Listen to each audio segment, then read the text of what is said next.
Friends, இன்னைக்கு நான் உங்களுக்கு என்ன காமிக்க போகிறேன்னா, விநாயகர் சதுர்த்தி அன்னைக்கு அண்ட் அதோட பிஃபோர் டேலாம் நாங்கள் என்னென்ன பண்ணிட்டு இருந்தோம், அன்றைக்கி நடந்த மூமெண்ட் எல்லாத்தையுமே உங்கள் கூட ஷேர் பண்ண போகிறேன். ஸோ விநாயகர் சதுர்த்திக்கு முந்தா நாளே வந்து எங்களோட ஏரியாவில் எல்லா இடத்துலையும் இந்த கோவில்லாம் டெக்கரேட் பண்ணி லைட்ஸ்லாம் போட்டு பூலாம் அலங்காரம் பண்ணியிருந்தாங்க. செம்மையாக இருந்துச்சு.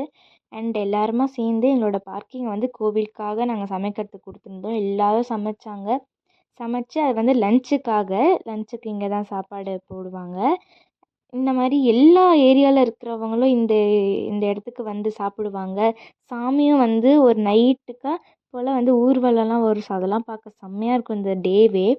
ஸோ காலையில் இந்த மாதிரி பூஜைலாம் ஸ்டார்ட் பண்ணிட்டாங்க. எல்லாம் கூப்பிட்டு மந்திரம் சொல்கிறது, காலையிலேயே சாமி அபிஷேகம் பண்ணுறது எல்லாமே பண்ணிட்டாங்க. அண்ட் ஒரு ஈவினிங்காக வந்து சாமிக்கு சந்தன காப்பு அழைச்சிருந்தாங்க. நெக்ஸ்ட் நாங்களும் பொரி பழம்லாம் வச்சு சாமி கும்பிட்டோம். சூப்பராக இருந்தது. அம்மாவும் பாயசம் இதெல்லாம் எல்லாத்தையும் செஞ்சுருந்தாங்க.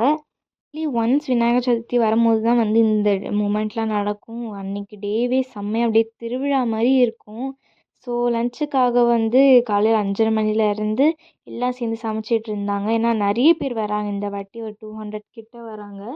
ஸோ அது 200க்கு மேலேயே வராங்க. ஸோ அதனால எல்லோரும் சேர்ந்து நிறைய சமைச்சிட்டு இருந்தாங்க. இது பார்க்கவே லைட்லலாம் பயங்கரமாக இருந்தது. ஸோ ஒரு ஸ்ட்ரீட்டுக்கு அந்த மாதிரி ஊர்வலம் கூட்டிகிட்டு வருவாங்க அலங்காரம் பண்ணி.